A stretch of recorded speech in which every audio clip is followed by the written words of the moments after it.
America in the late 1860s. The guns of the Civil War have just fallen silent. A fractured nation, soaked in the blood of its own citizens, is desperately looking for a way forward. The agrarian past is dying, and the mechanical future is struggling to be born. When the sun goes down in this era, the world plunges into absolute, terrifying darkness.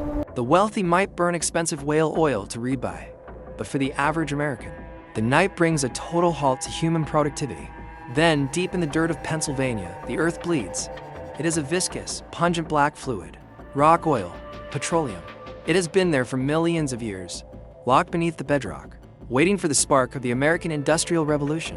When the first successful wells are drilled, it triggers a fever dream of capitalism.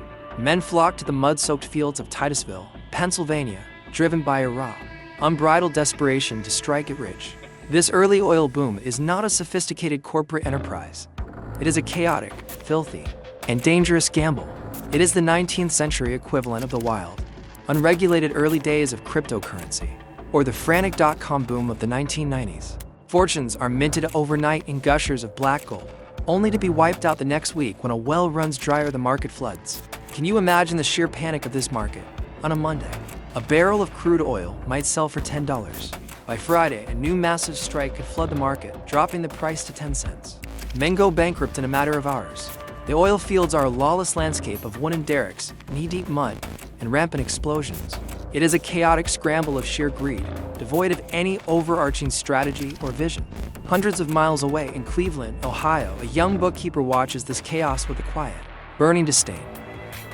His name is John Davison Rockefeller. He is not a gambler. He is a man obsessed with order, predictability, and control. To understand Rockefeller, you have to look into the shadows of his childhood. He is the son of a strict, deeply religious mother and a flamboyant, traveling snake oil salesman father known as Devil Bill. His father is a con man who frequently vanishes for months, leaving the family destitute, only to return with pockets full of cash and a new mistress. Devil Bill once famously boasted, "I cheat my boys every chance I get. I want to make them sharp." This bizarre, conflicting upbringing forges a unique psychological armor in young John. From his mother, he learns frugality, intense religious devotion, and a puritanical work ethic. From his father, he learns a darker lesson: trust absolutely no one, and rely only on cold, hard mathematics. For Rockefeller, the ledger is not just a financial document, it is a sacred text. Numbers do not lie, they do not cheat, and they do not run away in the middle of the night. While the wildcatters in Pennsylvania are gambling their lives drilling for crude, Rockefeller looks at the emerging oil industry and sees a glaring, fatal flaw. Drilling is a fool's errand. It is too unpredictable. It relies on the whims of geology. Rockefeller realizes that the true power does not lie in pulling the oil out of the ground. The ultimate power lies in refining it. Think of it like the modern tech industry. Rockefeller is the 19th century equivalent of the visionary, who realizes that building individual smartphone apps is a gamble, but owning the app store or the cloud servers where all the data is hosted is a guaranteed empire. He doesn't want to dig for gold. He wants to manufacture the shovels and own the roads leading to the mines. In 1863, at the age of 24, Rockefeller buys into his first oil refinery in Cleveland. While his competitors view refining as a crude, sloppy way to make a quick buck, Rockefeller treats it with surgical precision. He despises waste. When other refiners dump the gasoline byproduct into the river because no one has invented the internal combustion engine, yet Rockefeller uses it to fuel his own machinery. He starts making his own barrels, buying his own timber, and building his own wagons. He squeezes every single fraction of a penny out of the refining process. But there is a bigger problem. The refined product of the day, kerosene, is incredibly dangerous. The market is flooded with cheap, poorly refined kerosene that has a terrifying tendency to explode inside people's homes, burning whole families alive. The public is rightfully terrified. The industry is on the verge of collapsing under its own lethal incompetence. Rockefeller sees the solution. He doesn't just want to sell kerosene, he wants to sell safety. He wants to sell reliability. He meticulously controls the chemical process so that his kerosene burns clean, steady, and safe. Every single time. In 1870, he officially incorporates his vision. He names the company Standard Oil. The name is a brilliant stroke of psychological marketing. It is a promise to the American consumer. It is the standard asterisk of quality. It will not explode. It will not fail you. It brings order to the darkness. Standard Oil rapidly becomes the most efficient refinery in the world. But for John D. Rockefeller, efficiency is not enough. He looks out at the economic landscape of America and sees a system broken by the very thing that most Americans worship: competition. In the traditional capitalist mindset, competition is the lifeblood of innovation. It lowers prices and benefits the consumer. But Rockefeller looks at the brutal boom and bust cycles of the oil market and sees competition as a destructive, chaotic force. He genuinely believes that ruinous competition is a sin against order. Why should dozens of small, inefficient refineries fight tooth and nail, driving each other into bankruptcy, when one perfectly organized entity could stabilize the entire global market? He doesn't just want a piece of the pie. He believes, with a quiet, terrifying religious certainty, that he is divinely ordained to own the entire pie. He believes it is his destiny to save the oil industry from its own chaotic self. As the 1870s dawn, Rockefeller is no longer just a wealthy refiner.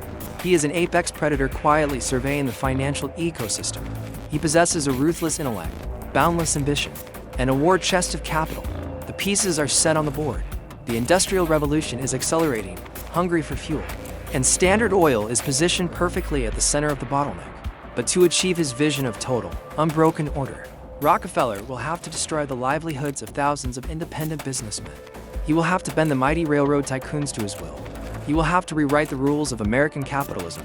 How far is one man willing to go to enforce his vision of absolute control upon a free market democracy? And what happens when a single corporation grows more powerful than the government that birthed it? To conquer a continent, having the best product is only half the battle. In the America of the 1870s, the undisputed kings of the economy are the railroad tycoons. Men like Cornelius Vanderbilt and Jay Gould control the iron arteries of the nation. For an oil refiner in Cleveland, Ohio, the cost of shipping barrels eastward to the massive markets of New York and Europe dictates whether you survive or perish. Rockefeller knows that to control the oil, he must first tame the iron horse. The railroads are locked in their own vicious, cutthroat price wars, desperate for a steady, predictable volume of freight to keep their engines running. Rockefeller, commanding the highly efficient Standard Oil, approaches the railroads with a proposition they simply cannot refuse. He promises them a massive, guaranteed daily volume of oil shipments. In exchange, he demands secret, heavily discounted shipping rates known as rebates. This alone would be a massive competitive advantage. But for John D. Rockefeller, a simple discount is not enough. He orchestrates a shadowy alliance that will become the most infamous cartel in American history: the South Improvement Company. The name is aggressively boring, deliberately designed to avoid public scrutiny.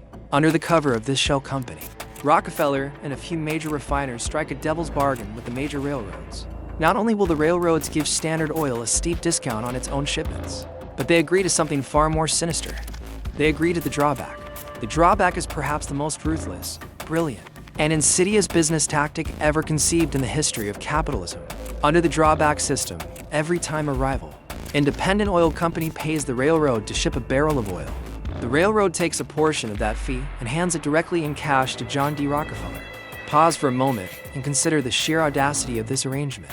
Imagine if a modern tech behemoth didn't just undercut your online store, but secretly convinced the Postal Service to give them a cash refund every single time **** mail the package to a customer.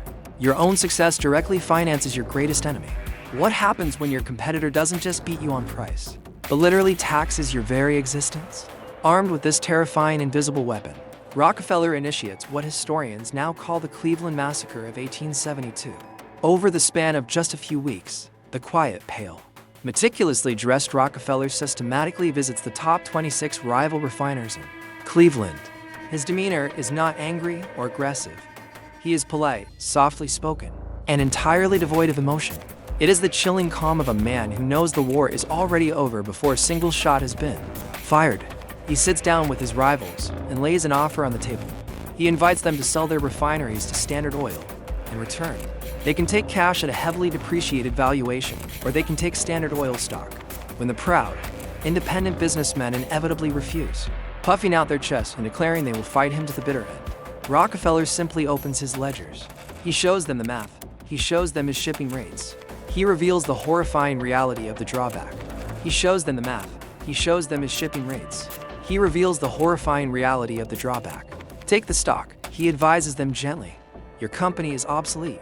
Faced with total, inescapable financial annihilation, 22 of his 26 major Cleveland competitors surrender within a month. without a physical drop of blood being spilled. Rockefeller swallows the entire Cleveland oil industry. He achieves absolute horizontal integration, absorbing his rivals into the growing belly of Standard Oil. But a secret this massive cannot stay buried forever. When the independent oil drillers back in the muddy fields of Pennsylvania discover the existence of the South Improvement Company and the drawback scheme, all hell breaks loose. This is the Oil War of 1872. Thousands of furious wildcatters march in the streets. They burn effigies of John D. Rockefeller. They sabotage rail lines, tear up tracks, and vow to never sell a single drop of crude oil to Standard Oil ever again. The public outcry is deafening. The press rails against the great monopoly. Politicians, terrified of the voting mob, quickly pass legislation outlawing the South Improvement Company. The independent drillers cheer, believing they have slain the dragon. They are wrong. They have only made the dragon smarter. Rockefeller watches the boycotts and the legislative outrage with his usual icy detachment. He realizes that relying on the railroads was a strategic vulnerability. They are too public, too easily pressured by strikes and politicians. If the railroads are a liability, Standard Oil will simply bypass them entirely. Rockefeller begins buying up and building thousands of miles of underground pipelines. It is an engineering marvel of the 19th century, creating a subterranean river of oil that flows directly from the wells of Pennsylvania to the massive Standard Oil refineries, completely invisible to the public eye. It is the 19th century equivalent of Amazon realizing they no longer need UPS or FedEx, and simply building a logistics empire that dwarfs the National Postal Service. When the railroad tycoons realize what Rockefeller has done, they are terrified. They try to launch their own competing pipeline networks, but it is far too late. The anaconda has already coiled around the industry. Whenever a rival tries to build a pipeline, Standard Oil buys the land directly in their path, forcing them into endless legal battles. If a competitor tries to build a new refinery, Standard Oil drops the price of kerosene in that specific town to pennies, bankrupting the rival before jacking the prices back up.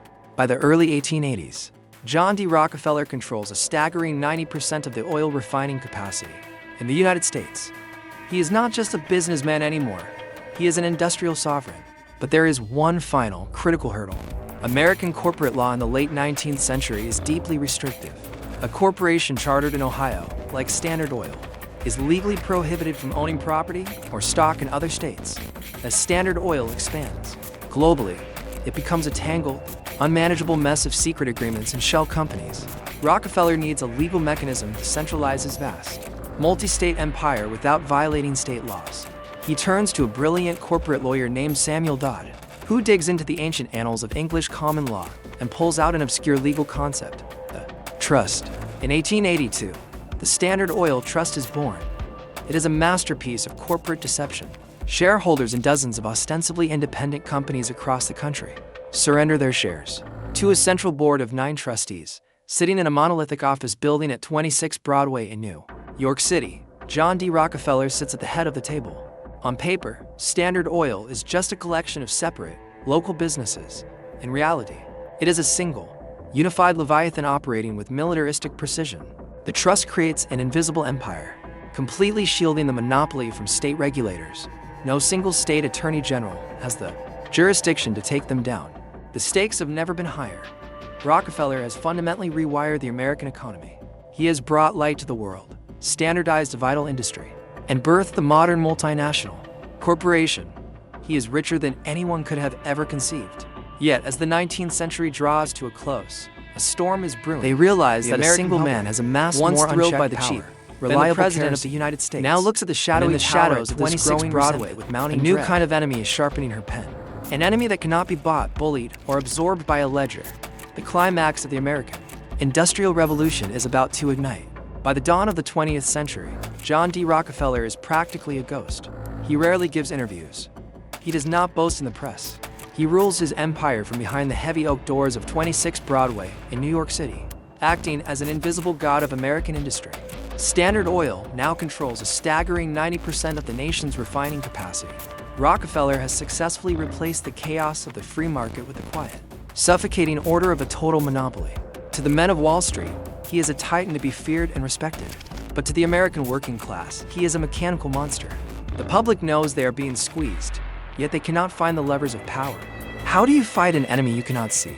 How do you dismantle a trust that is so heavily layered in shell companies and legal fiction? that even the government cannot trace its borders? The answer comes not from a rival tycoon, a politician, or an armed uprising. The answer comes from a woman armed only with a pen. Her name is Ida Tarbell. She is a pioneering investigative journalist working for *McClure's magazine *. But for Tarbell, this is not just a journalistic assignment. It is a deeply personal crusade. Decades earlier, she was a young girl living in the oil fields of Pennsylvania during the infamous Cleveland massacre. She watched her father, an independent barrel maker and oil producer, be utterly destroyed by Rockefeller's secret railroad rebates and the shadowy South Improvement Company. She witnessed the despair of proud men who were economically slaughtered by a ledger in Ohio. Tarbell understands something fundamental about Rockefeller's power. It thrives entirely in the dark. If she can turn the lights on, the empire might just crumble. For 2 exhausting years, Tarbell acts as an industrial detective. She sifts through mountains of forgotten court transcripts, obscure congressional testimonies, and dusty state records. She tracks down former Standard Oil executives and plays to their egos, getting them to explain the inner workings of the beast. She pieces together the hidden paper trail of rebates, drawbacks, and corporate espionage. In 1902, *MCCLURE single quotes S* begins publishing her 19-part serial, The History of the Standard Oil Company. It is an absolute masterclass in investigative journalism. It reads like a gripping thriller, methodically exposing Rockefeller's ruthless tactics not with emotional hyperbole, but with cold, undeniable facts. The public reaction is explosive. Tarbell becomes the mother of modern muckraking. Imagine the modern-day equivalent of a journalist leaking the secret algorithms and tax evasion schemes of our biggest tech monopolies, but doing it in an era when such corporate exposure was entirely unprecedented. Tarbell doesn't just damage Standard Oil's reputation. She shatters the myth of Rockefeller's invincibility. She frames him not as a brilliant innovator, but as a systematic thief who rigged the game. Rockefeller's response: he refuses to read it. He refers to her dismissively as Miss Tarbell and maintains a stoic, arrogant silence, believing the storm will pass. But he severely miscalculates the political climate. The Gilded Age has ended, and the progressive era has begun. Sitting in the Oval Office is President Theodore Roosevelt, a man who relishes a fight and deeply distrusts unchecked corporate power. Roosevelt reads Tarbell's work and realizes he finally has the public backing to do the unthinkable: hunt the apex predator. Roosevelt's Justice Department dusts off the Sherman Antitrust Act, a law that had been mostly toothless since its passage, and wields it like a broadsword.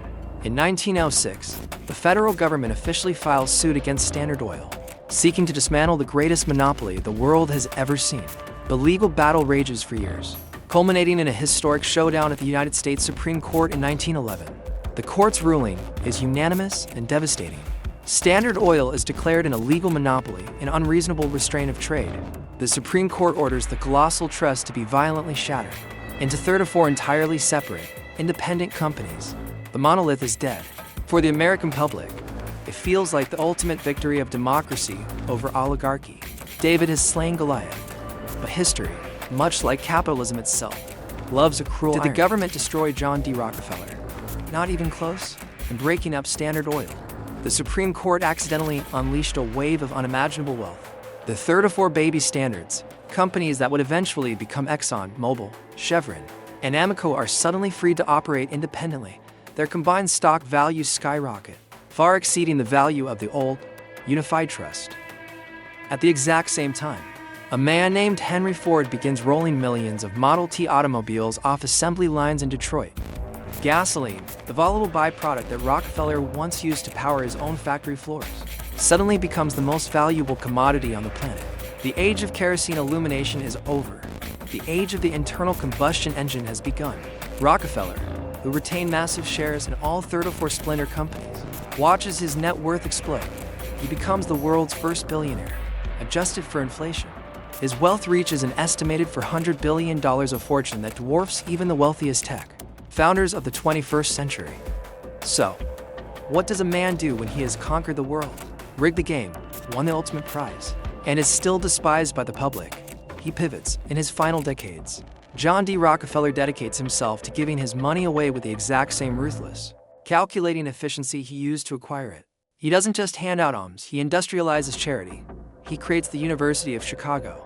He founds the Rockefeller Institute for Medical Research. He funds the campaign that entirely eradicates hookworm in the American South, fundamentally changing public health forever. By the time he dies in 1937 at the age of 97, he has given away over $500 million. This is the dizzying, conflicting legacy of the American Industrial Revolution. How do we reconcile the two faces of John D. Rockefeller? Was he the ultimate villain, a cold-blooded monopolist who crushed small businesses, bought politicians? Look closely at the titans of Silicon Valley today. Look at the companies that control our digital roads, crush competitors with data, and claim they are only organizing the world for our benefit. Are they innovators, or are they simply reading from a playbook written a century ago in the shadow of oil derricks? The ledger of John D.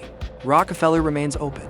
The numbers are staggering, the impact is undeniable, and the question at the heart of American capitalism remains entirely unresolved.